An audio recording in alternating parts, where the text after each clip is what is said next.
was a cold, wet Sunday in New York City. Even though people were wishing for a white Christmas, it was raining quite hard. The news was dominated by the Korean War and concerns about inflation. Prices were going up. City bus fares were going up to 10 cents. A new car cost $1,500, and a gallon of milk was 18 cents. Who could afford a new home which was almost $9,000? Despite this, the city was bustling, getting ready for the holiday season. Although another celebration was taking place on that day 60 years ago at the Delmonico Hotel. Invitations had been sent out. Marcel and Jules Berukowitz request your presence at the wedding of their daughter Raymonde to Seymour Weiser. A Belgian girl and a boy from Yonkers? How did that ever happen? Let's go back in time. May 10th, 1940, Antwerp, Belgium. Mom, you woke up to loud noise, thundering noise, but the skies were clear. The Nazis had invaded Belgium. Fortunately, your dad had the foresight to know that war was imminent, and after quickly packing your luggage in the family car, you left for the French border. You took only the important things: silver, some clothes, and chocolate. You passed the French border and came to a fork in the road. Heads or tails, Bumpapa asked you, Rouen or Paris? You picked Paris, and because of that decision, we get to celebrate with you tonight.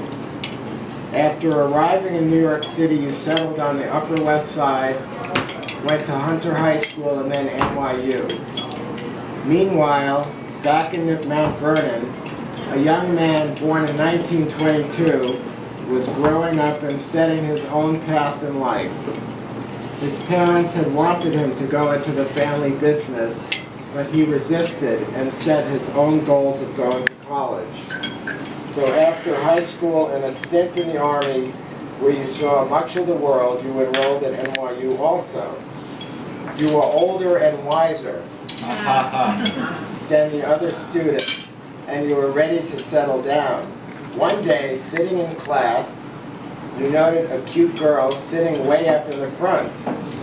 Your interest was piqued, and then after you bumped into each other again, you knew you had found the girl for you. So that brings us back to December 24th, 1950. Dad, you've mentioned how it made you feel seeing Mom walk down the aisle. To you, she was the most beautiful bride, and to this day, you feel the same. 60 years later. You've mentioned that with compromise, communication, and old-fashioned togetherness, you made the marriage work. To paraphrase what you said 10 years ago, 60 years is a long time to share one toilet, one bed, and one mouthwash. But even if you didn't like the mouthwash, you loved the person behind the mouth. After a brief honeymoon in Bermuda, you moved to your new house in Flushing, and barely had the furniture been moved into place when Karen was born. And then a few years later, I was born. That's it, Dad, you said. The next one will have to sleep in the basement. So the basement was never finished. Despite juggling work and kids, you were both great parents. Mom, you were the best mom, and Dad, you were always there for us, except when you were at work. Karen and I had a wonderful childhood, traveling to Jones Beach or far away to Europe, but also going to summer camp and in the winter skiing. After Karen and I moved out of the house, you moved to New Hampshire, where you enhanced your property by chopping down trees, planting sod, and moving boulders. You became grandparents and doted on Marisa, Jake, Jeremy, Rebecca, and Jesse. But after many years up in New Hampshire, a change of view was needed, and you came back to Boston where you now live on the 17th floor with great views of the city. You continue to enjoy travel and family celebrations. You have both given us a lot over the past 60 years. Not only your love and support, but other fine qualities. Your expressions. Pooh, let's go. I'm pooped. Or, and how. Your cute nicknames, Pooh and Coo. Your love of Postum. Is it still made? Grapefruit juice and fine cooking. Dad, your honesty and candor. Mom, your warmth and grace. The wonderful family trips to Sedona, Paris, London, and Jamaica. Our lifelong Thanksgiving celebrations, which started in Flushing. But more than what you have given us is what you have given to each other. You are truly best friends and companions who complement each other.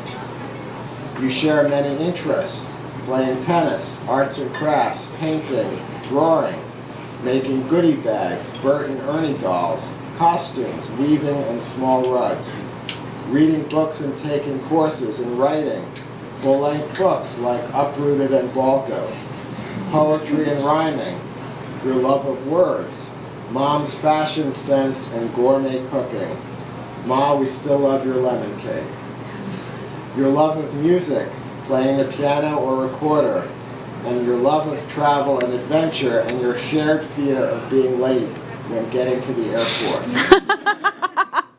The word for fear of being late is allegrophobia, which I just learned. We are so grateful to the richness you have given us over the past 60 years. Now, as time moves on, this bonding takes on even more importance as you care for each other and for each other's needs. In Yiddish, they say some things are bershet.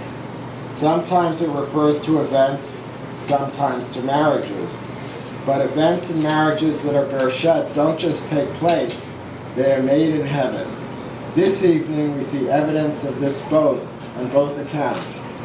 The events that brought us here and the celebration of your 60th wedding anniversary are bershet. It was meant to be. Here's to a toast to you and all you have given us.